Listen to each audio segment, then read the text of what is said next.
By late 1944, the Allies in Europe were feeling pretty pleased with themselves. Paris was liberated, the German army was supposedly shattered, and the biggest concern was where to get good coffee before the final push to Berlin. They'd established a long front line, and a certain section in the Ardennes forest was delightfully boring. It was hilly, densely wooded, and generally considered a terrible place to launch a major attack. So naturally, the Allies used it as a rest area for green, untested troops and battle-weary units needing a break.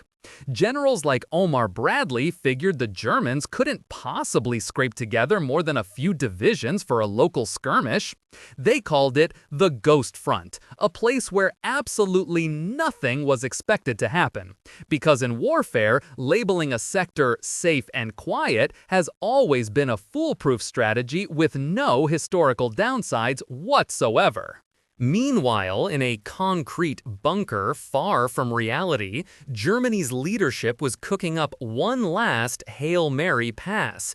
The plan, codenamed Wacht am Rhein, or Watch on the Rhine, was absurdly ambitious. The idea was to punch through that quiet Ardennes sector with over 200,000 men and 1,000 tanks. They would race to the Meuse River, hook north, and capture the vital port of Antwerp, cutting off 4 Allied armies. This, the thinking went, would force the Western Allies to sue for peace, allowing Germany to focus entirely on the Soviet Union. To achieve this, they needed absolute secrecy, terrible weather to ground Allied planes, and for their panzers to run on captured Allied fuel. Because your grand strategy is definitely solid when a core component is hoping your enemy left their gas cans lying around. It was a plan that required every single thing to go perfectly, which is always a sign of genius-level strategic thinking. So, how did the Allies, with their total air supremacy and code-breaking wizards at Bletchley Park, miss this? Simple. They were drowning in a sea of confirmation bias. Ultra-intercepts picked up German troop movements, but they were dismissed as defensive repositioning. Allied intelligence knew the German army was on its last legs, so they interpreted all data through that lens. When a few low-level reports mentioned tank engine sounds in the Ardennes, they were brushed off. The weather was so bad that reconnaissance planes were grounded for weeks, effectively blinding them. Eisenhower's own intelligence chief, Major General Kenneth Strong, confidently declared on December 10th that Germany was incapable of launching any major offensive operations. It was a spectacular failure to imagine the enemy might do something completely illogical and desperate, a lesson humans seem to need to relearn every single generation. To add a layer of Hollywood absurdity to the whole affair, there was Operation Grief. This was the brainchild of Otto Sporzeny, a man who specialized in high-risk, dramatic special operations. He assembled a brigade of English-speaking Germans, dressed them in American uniforms, and sent them out in captured American jeeps and tanks. Their job was to race ahead of the main force, flip road signs, spread misinformation, and generally create a delightful amount of chaos. While their actual strategic impact was minimal, the psychological effect was enormous. Suddenly, every GI was suspiciously asking every other GI who won the World Series or who Betty Grable's husband was. This paranoia slowed Allied movements to a crawl more effectively than a minefield.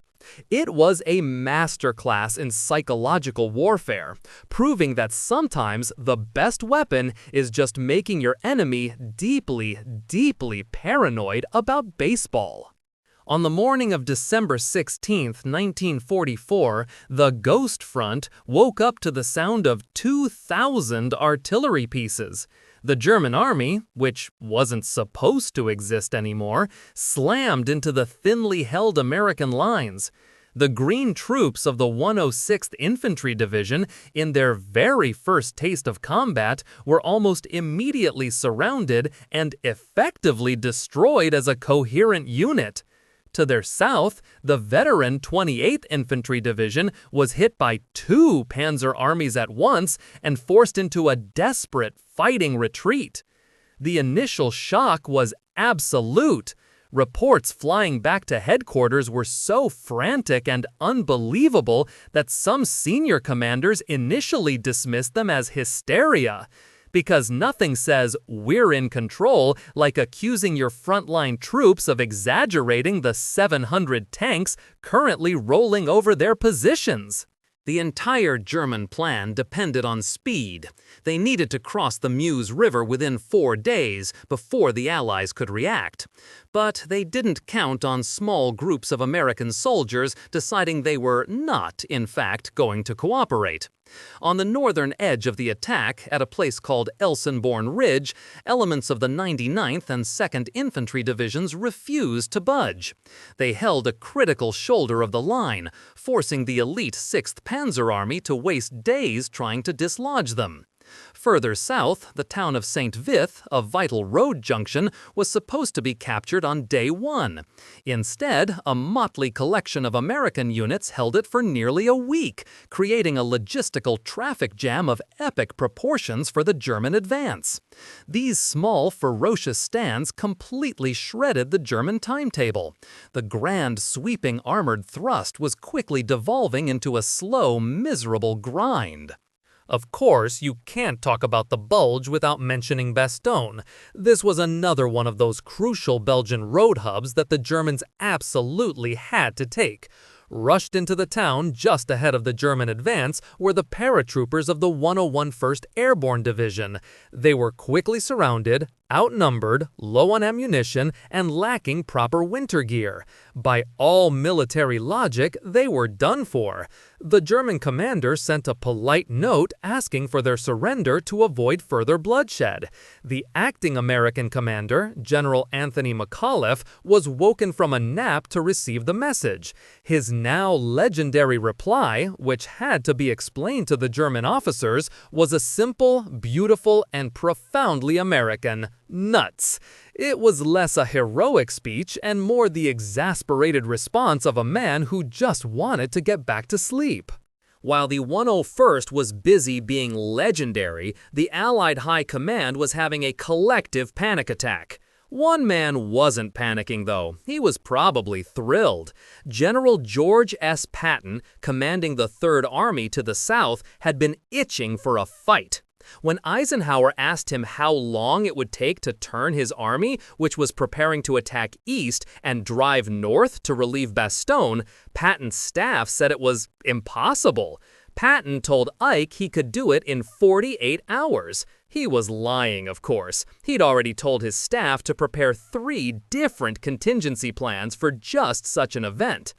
In one of the most incredible logistical feats of the war, Patton wheeled 3 entire divisions 90 degrees and sent them racing north through the ice and snow. The man was many things, but unprepared was not one of them. The one thing the Germans had counted on was bad weather. For the first week, they got it. But on December 23rd, the clouds finally broke. The sky cleared up, and the sun came out. For the German tank crews, this was not good news. It meant the Allied air forces, the dreaded Jabos or fighter bombers, could finally come out to play. Suddenly, the skies were filled with P-47 Thunderbolts and Typhoons, which treated the packed German columns like a target-rich environment. In a final, desperate act, the Luftwaffe launched Operation Bodenplatte on New Year's Day, a surprise attack on Allied airfields. They destroyed a lot of planes on the ground, but lost so many of their own irreplaceable pilots that it effectively ended the Luftwaffe as a fighting force. A perfect summary of the entire offensive. Cause some temporary damage while simultaneously ensuring your own total destruction. Not all the stories from the Bulge are of clever tactics or stubborn defense. Some are just grim. On the second day of the offensive, an armored column led by the infamous SS officer Joachim Peiper ran into a group of American soldiers near Malmedy. After a brief fight, over 100 Americans surrendered. They were herded into a field and machine-gunned. This, the Malmedy massacre, was not an isolated incident. Piper's unit had a reputation. But instead of terrorizing American troops into surrender, news of the massacre had the opposite effect. It spread like wildfire among the Allied ranks. It told them exactly what kind of enemy they were facing and that surrender was not an option. The brutality, meant to break their will, only made them fight harder. It's a recurring theme in history. Cruelty is often the most counterproductive tactic of all. By Christmas, the German offensive had run out of steam, and more importantly, it had run out of gas. The spearhead of Peiper's battle group was famously stopped just short of a massive, unguarded American fuel depot because their own tanks were empty. Patton's Third Army had broken through to Bastogne, and Montgomery was organizing the counterattack from the north. The bulge in the Allied line had reached its maximum extent and was now being systematically and brutally squeezed from both sides. The fighting devolved into a miserable attritional slog through deep snow and freezing forests. German soldiers who had attacked with such high hopes a few weeks earlier were now either surrendering in droves or dying in a pointless defense. The grand gamble was over. All that was left was the butcher's bill. By the end of January 1945, the lines were more or less back where they started. So, what did the Battle of the Bulge accomplish? Well, it cost the Americans about 89,000 casualties, making it their bloodiest battle of the war. It certainly gave the Allied High Command a much-needed lesson in humility. For the Germans, it was an unmitigated catastrophe. They lost over 100,000 men and, crucially, almost all of their remaining armored reserves and aircraft. The very forces they scraped together for this offensive were the ones they desperately needed to defend Berlin from the Soviets. So, in a stroke of beautiful irony, this grand offensive designed to split the Western Allies and prolong the war only managed to gut the Wehrmacht, unify Allied resolve, and dramatically hasten Germany's final total defeat. A truly outstanding result for the planners in Berlin. If you enjoyed this video, please like, comment, and subscribe to our channel for more historical insights. Thanks for watching, nerds!